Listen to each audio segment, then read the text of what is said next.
এই গল্পটির নাম ভিলেন রোমান্টিক বশ। তৃতীয় ধাপ, চল শুরু করা যাক। মেহের সব কাজ বুঝে রাজের কেবিনে গেল। গিয়ে দেখে রাজ নেই, তাই মেহের যেই বাইরে যেতে যাবে তখনই রাজ কেবিনে ঢুকে দরজা লক করে দিল। মেহের ভয় পেয়ে গেল। মেহের, কি হলো, দরজা লক করলেন কেন? রাজ, ভয় পাচ্ছ? ভয় পেও না, আমি বাঘ ভাল্লুক কিছু না, আমি মানুষ।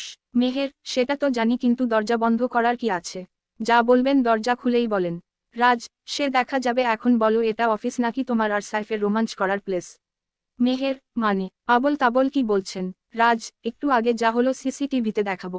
মেহের, দেখুন ওটা ইচ্ছা করে হয়নি, আমি পড়ে যাচ্ছিলাম আর সাইফ আমাকে জাস্ট ধরেছে।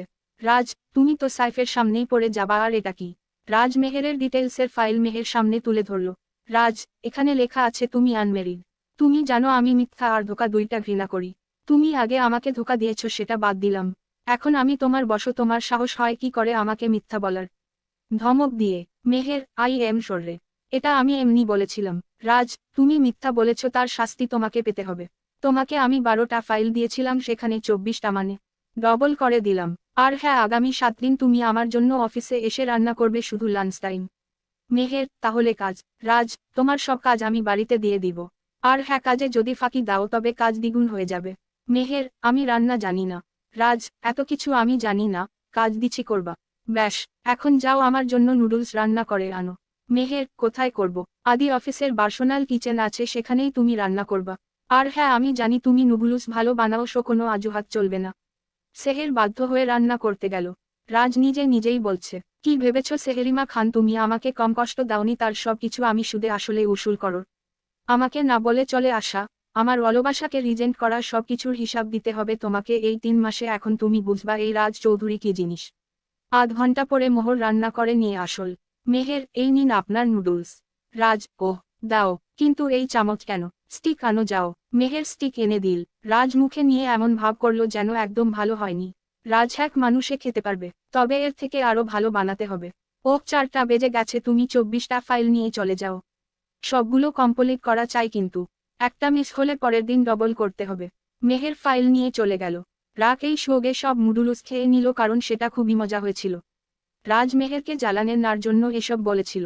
রাজ মেহেরের ডিটেলস থেকে ওর ফোন নাম্বার নিয়ে রাজও বাসায় চলে গেল। রাজকে বাসায় আসতে দেখে রাজের বাবা, রাজের রিয়াজ খান রাজের কাছে আসল। রাজের বাবা, আরে রাজ, এসে গেছিস? নতুন অফিস কেমন লাগছে? রাজ, বাবা, ভালোই লাগছে। রাজের বাবা, এখন তো ঘরে বৌমা আনতে হয় নাকি? রাজ, বাবা দেখ, আমার এখন ওসব বিয়ে নিয়ে কোনো আগ্রহ নাই, তোমাকে চিন্তা করতে হবে না, সময় হলে তোমাকে বলবো। বাজের বাবা, আমি যে তোর জন্য একটা মেয়ে ঠিক করে রেখেছিলাম। রাজা, দেখ বাবা, আমি এখনই এসবের মধ্যে যেতে চাই না। এপিরে সেহের বাড়িতে আসি, তাদের বাড়ির রাঁধুনির কাছে গেল রান্না শিখতে।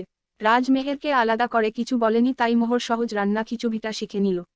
মেহের শাওয়ার শেষ করে বসে গড়ল অফিসের কাজ করতে। মেহের খুব নানাসন দিয়ে কাজ করতে লাগলো, কারণ মেহের রাজকে চিনে। একটু ফাঁকি দিলেই রাজ সত্যি সত্যি কাজ বাড়িয়ে দিবে। কাই 12টা রাজে। সেহেরের চোখে ঘুম নেই, আরও 10টা ফাইল পড়ে আছে। তখনই আবার ফোন আসল। মেহের খুব বিরক্তি নিয়ে ফোন ধরল। সহেনানি, কোর কাজের মাঝে বিরক্ত করছিস? মেরে দাঁত ভেঙে দিব। ফোন রাখো। কাজের ফোন কোর দিল, আবার ফোন আসল। মোহর তখনও গালি দিয়ে ফোন কেটে দিল।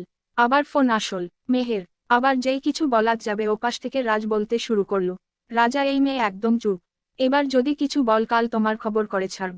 মেহের সশস্যার, আপনি আমার নাম্বার কোথায় পেলেন? রাজ, যেখান থেকেই পাই না কেন, এসব কথা বলার নিয়ম। কাল আসো, তুমি তোমার ব্যবস্থা করছি। মেহের, স্যার প্লিজ, আমি অফিসের কাজ করছিলাম, এত কাজ আমি আগে করিনি, তাই খেয়াল করিনি। রাজ, সত্যি বলছো? তাহলে ভিডিও কল দাও। মেহের কল দিল। রাজ তো মেহেরকে দেখে অবাক। মেহেরের সারা বেড ফাইলে ভরা, মাঝখানের একটু জায়গায় মেহের বসা। মেহেরের মুখ ভরা কলমের কালি, দেখতে একেবারে জঙ্গলিদের মতো লাগছে। রাজ, এসব কি? এভাবে কেউ কাজ করে? মেহের, কি করব, এখনো অনেক ফাইল আছে। রাজং, যেগুলা আছে আবার কালকে করো, অনেক রাত হয়েছে, ঘুমাও। মেহের, সত্যি বলছেন? রাজ, ঘুমিয়ে পড়ো। Good night. Meher, good night থানোক্স। রাজ, রাজ আর মেহের দুজনেই ঘুমিয়ে পড়ল। চলবে।